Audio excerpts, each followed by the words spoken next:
Il faut revenir sur la question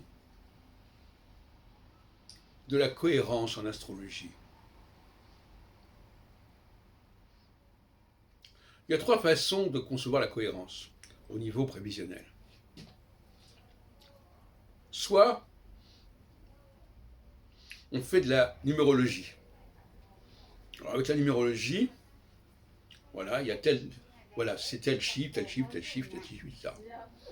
Ou alors les systèmes de dasa, voilà, aux Indes. Chaque période est bien connue, on sait qu'il y a combien de temps d'années pour chaque planète, etc. Ce qui d'ailleurs est un dérivé, comme a expliqué Dominique Trochet, du système de libération zodiacale. Il me renvoie à Chris Brennan et au Zodiac Release, bon, pour les parts. Il semblerait que les hindous aient emprunté leur système de dasa, un système de parts.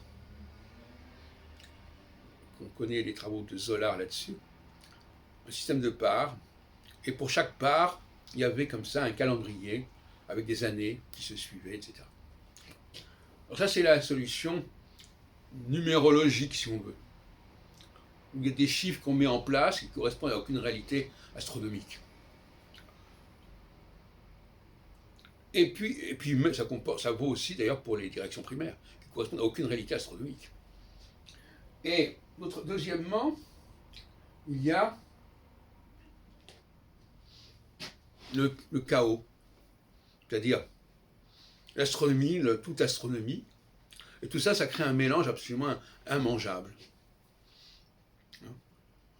Parce que trop de cycles tue le cycle. Bon.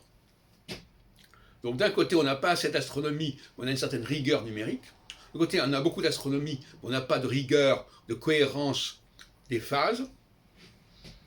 Et puis, alors finalement, il y a une troisième voie, qui est celle que j'ai montrée, et qui est le monoplanétarisme.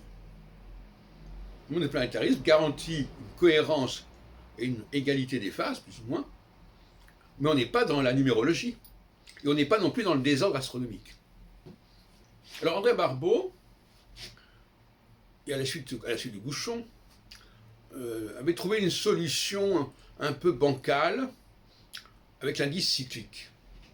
C'est-à-dire, on prend toutes les planètes à partir de Jupiter, et j'ai montré que c'était une erreur de partir de Jupiter, il aurait fallu partir de Saturne, et on va jusqu'à Pluton, et puis on fait une espèce de synthèse, et on a ainsi une courbe unique.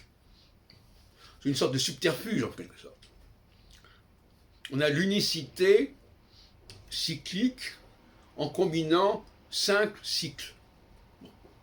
Ça vaut ce que ça vaut. On a vu ce que ça donnait.